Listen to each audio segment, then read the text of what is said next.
नमस्कार दोस्तों, युक्ति आईएएस में आपका हार्दिक स्वागत है। आज है 17 जुलाई और आज हम बात करेंगे आज के महत्वपूर्ण करंट अफेयर के टॉपिक पे। ठीक है, 17 जुलाई है, सभी लोग जानते भी हैं इस बात को। और आज हम बात करेंगे आज के महत्वपूर्ण करंट अफेयर के टॉपिक पे। आगे बढ़ने से पहले जिन लोगों ने चैनल को सब्सक्राइब न किया हो तो डिस्क्रिप्शन बॉक्स के नीचे लिंक दिया होता है, डायरेक्ट जाके लिंक पे जाइए और क्लिक कीजिए। चाहे यूट्यूब का चैनल है, व्हाट्सएप है, टेलीग्राम लिंक है, फेसबुक ग्रुप है, सारे किसी भी ग्रुप से जुड़ना हो तो आप ग्रुप से जुड़ सकते हैं। ठीक है, नंबर है, कॉन्टैक्ट नंबर है, किसी को संपर्क करना हो तो दिए गए नंबर पर आप संपर्क कर सकते हैं। भारत और ईयू के बॉर्डर कार्बन टैक्स का विरोध, पहला जो टॉपिक है आज का, द हिंदू से लिया गया है। तो भारत द्वारा यूरोपीय यूनियन के बॉर्डर कार्बन टैक्स का विरोध किया जा रहा है। अब इसके बारे में हम जानते हैं कि क्या होने वाला है। चलिए हम लोग इस पर बात करते हैं। भारत ने यूरोपीय संघ के भेदभावकारी कार्बन बॉर्डर टैक्स का विरोध किया है, क्योंकि ये भेद कर रहे हैं। तो भारत ने क्या किया है, भारत ने यूरोपीय संघ के भेदभावकारी कार्बन बॉर्डर टैक्स का विरोध किया है। इस टैक्स के जरिए यूरोपियन यूनियन ऐसे देशों से अपने यहाँ होने वाले आयातों पर अतिरिक्त कर एडिशनल टैक्स लगाने का प्लान कर रहा है, जिनके पास औद्योगिक ग्रीन हाउस गैस के उत्सर्जन को कंट्रोल करने के लिए कठोर नियम नहीं है। तो भेदभावपूर्ण रवैया है इनका, इसीलिए यहाँ पे लिखा हुआ कि इस टैक्स के जरिए यूरोपीय यूनियन ऐसे देशों से अपने यहाँ होने वाले आयातों पर अतिरिक्त कर लगाने का प्रयास कर रहा है, प्लान कर रहा है, जिनके पास औद्योगिक ग्रीन हाउस गैस के उत्सर्जन को कंट्रोल करने के लिए कठोर नियम नहीं है। अब हम बात करते हैं यूरोपीय यूनियन के बॉर्डर कार्बन टैक्स क्या है।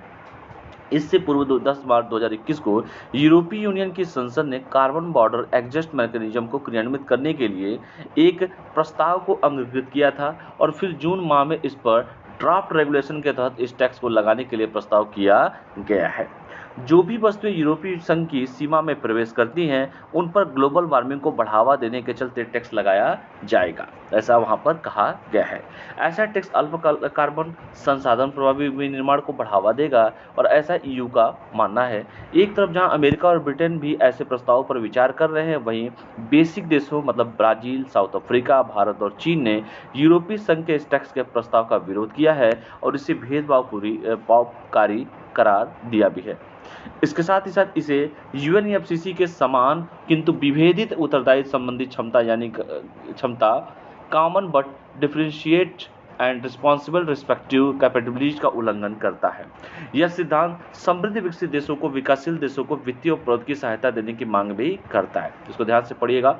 अब हम बात करते हैं ग्रीन हाउस गैस उत्सर्जन के बारे में।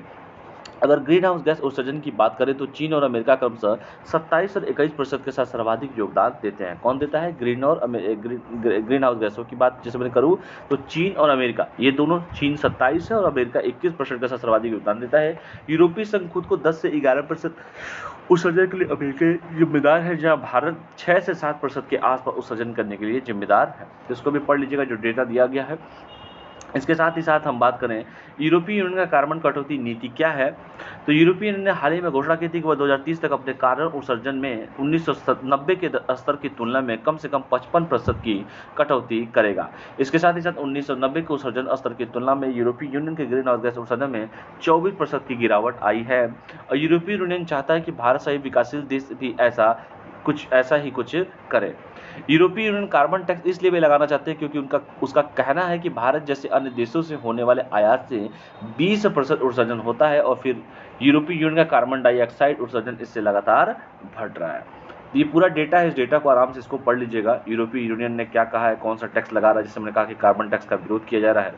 ठीक है, अमेरिका कितना है, चाइना कितना है, इसको भी पढ़ लीजिएगा। चलिए हम दूसरे टॉपिक पर बात करते हैं। अगला जो टॉपिक है उपकक्षीय उड़ान है, फ्लाइट के बारे में इंडियन एक्सप्रेस से लिया गया है। उपकक्षीय, ठीक है, सब ऑर्बिटल फ्लाइट के बारे में बात करते हैं। वर्जिन गैलेक्टिक के वीवीएसएस यूनिटी स्पेसशिप पर 6 व्यक्तियों के एक चालक दल ने एज ऑफ स्पेस की संक्षिप्त यात्रा की, जिसे उपकक्षीय उड़ान के रूप में जाना जाता है। देख लीजिए इसको। तो वर्जिन गैलेक्टिक जो है कि बीएसएस यूनिटी स्पेसशिप पर 6 व्यक्तियों के एक चालक दल ने एज ऑफ स्पेस की संक्षिप्त यात्रा की, जिसे उपकक्षीय उड़ान के रूप में जाना जाता है। भारत में पैदा हुई अंतरिक्ष यात्री सीरीज मंडला चालक दल का हिस्सा थी। वह कल्पना चावला व सुनील विलियम्स के बाद अंतरिक्ष में जाने वाली भारतीय मूल की तीसरी महिला है। तो देखिए कितना इंपॉर्टेंट जाता है, कल्पना चावला, इसके साथ सुनीता विलियम्स के बाद तीसरी महिला जिनका नाम है सीरिसा बंतला है। भारत में पैदा हुई अंतरिक्ष यात्री हैं ये। वर्जिन गैलेक्टिक्स एक ब्रिटिश अमेरिकी स्पेस फ्लाइट कंपनी है जो संयुक्त राज्य अमेरिका में कार्यरत है। इसको ध्यान से पढ़ लीजिएगा। ये देखिए, यही फोटो है। अब हम बात करते हैं उपकक्षीय उड़ान प्रक्षेप क्या है। जब कोई वस्तु लगभग 28,000 किलोमीटर प्रति घंटा या अधिक की क्षैतिज गति से यात्रा करती है तो वह वायुमंडल से ऊपर होते हुए कक्षा में चली जाती है। पृथ्वी की परिक्रमा करने के लिए उपग्रहों को उस गति सीमा तक पहुंचने की आवश्यकता होती है। ऐसा उपग्रह गुरुत्वाकर्षण के कारण पृथ्वी की ओर गति कर रहा होगा, लेकिन इसकी क्षैतिज गति इतनी तेज हो जाती है कि नीचे की गति को लंबवत कर सके ताकि यह वृत्ताकार पथ पर ही आगे बढ़े। 28,000 किलोमीटर घंटे प्रति घंटा से धीमी गति से यात्रा करने वाली किसी भी वस्तु को अंतर पृथ्वी पर वापस लौटना होगा। अंतरिक्ष में प्रक्षेपित कोई भी वस्तु जब अंतरिक्ष में बने रहने के लिए पर्याप्त क्षैतिज वेग तक पहुंचती है तो वह वापस पृथ्वी पर गिर जाती है, इसलिए उसे उपकक्षीय प्रक्षेपण में उड़ते हैं। इसका मतलब है कि जब ये यान अंतरिक्ष की अनिर्धारित सीमा को पार करेंगे तो इतनी तेजी से नहीं जा सकेंगे और एक बार वहां पहुंचने के बाद अंतरिक्ष में रह सकेंगे। ठीक है, इसको पढ़ लीजिएगा। अब हम बात करते हैं उपकक्षीय उड़ानों का क्या महत्व है। यह उच्च अनुमानित उड़ान दर के कारण नवाचार व प्रयोगात्मक परिवर्तन के लिए तैयार की गई उड़ान की स्थापित पहुंच प्रदान करेगा। सूक्ष्म गुरुत्वाकर्षण अनुसंधान के लिए उपकक्षीय उड़ानें सहायक होंगी। यहाँ नोट करके बताया गया है कि सूक्ष्म गुरुत्वाकर्षण या माइक्रोग्रेविटी वह स्थिति है जिसमें लोग या वस्तु भारी प्रतीत होते हैं। और देखते हैं, उपकक्षीय उड़ानें भी हवाई जहाजों में परवलयिक उड़ानों का एक विकल्प हो सकती है। वर्तमान में जिसे अंतरिक्ष एजेंसियों द्वारा ठीक है शून्य गुरुत्वाकर्षण का अनुकरण करने के लिए उपयोग किया जाता है। शून्य गुरुत्वाकर्षण या शून्य जी को केवल भारहीनता की अवस्था या परिस्थिति के रूप में परिभाषित किया जा सकता है। वे प्रयोगात्मक रूप से तथा लोगों को अंतर्राष्ट्रीय अंतरिक्ष स्टेशन ISS तक ले जाने की तुलना में न्यूनतम लागत प्रभावी होगी। ठीक है, तो उसको ध्यान से पढ़िएगा। अंतरिक्ष का छोर क्या है, कारमन रेखा क्या है। अंतरिक्ष की सबसे व्यापक रूप से सर्वकृत सीमा को कारमन रेखा के रूप में जाना जाता है। इंटरनेशनल एरोनॉटिकल फेडरेशन द्वारा समुद्र तल से पृथ्वी के औसतन 100 किलोमीटर की ऊंचाई पर एक काल्पनिक रेखा को कारमन रेखा के रूप में परिभाषित किया जाता है। ये देख रहा है ना आपको, ये देखिए। ठीक है, तो समुद्र तल से पृथ्वी के औसतन 100 किलोमीटर की ऊंचाई पर, इसको ध्यान से देखिएगा। चलिए, FAI जो है आकाशीय क्षेत्रों के लिए विश्व शासी निकाय है तथा मानव अंतरिक्ष यान के संबंध में परिभाषाओं का भी संचालन करता है। इसके साथ साथ कारमन रेखा की तुलना अंतर्राष्ट्रीय जल से की गई है क्योंकि इस रेखा से दूर तक कोई राष्ट्रीय सीमा एवं मानवीय कानून लागू नहीं है। इसका नाम हंगेरियन अमेरिकी इंजीनियर और भौतिकी विज्ञानी थियोडोर वॉन कारमन के नाम पर रखा गया, जो मुख्य रूप से वैमानिकी और अंतरिक्ष विज्ञान में सक्रिय हैं। वह ऊंचाई की गणना करने वाले प्रथम व्यक्ति थे। वैमानिकी उड़ान के जरिए उन्होंने 83.6 किलोमीटर की पूरी यात्रा की तथा इस बात का समर्थन किया कि ऊंचाई पर वातावरण बहुत छिड़ हो जाता है।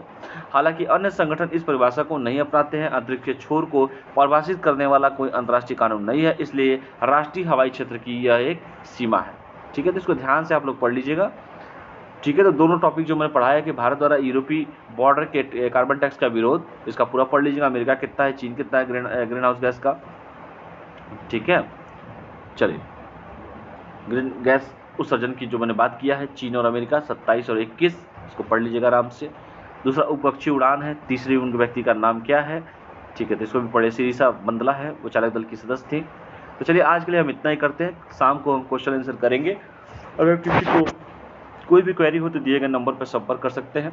बाकी आप लोग का वनडे जो भी आपका टॉप 10 क्वेश्चन चल रहा है उसको तैयारी करते रहिए। शाम को 6 बजे फिर टेस्ट होगा आप लोग का, इसी जितना पढ़ाया हूँ मैं।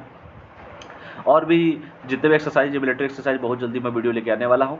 तो चलिए, बने रहिए युक्ति IAS के साथ। तब तक पढ़ाई करते रहिए, स्वस्थ रहिए, मस्त रहिए, पढ़ते रहिए। ढेर सारी शुभकामनाएं हमारी आपके साथ। बहुत बहुत धन्यवाद। Thank you all of you. जय हिंद।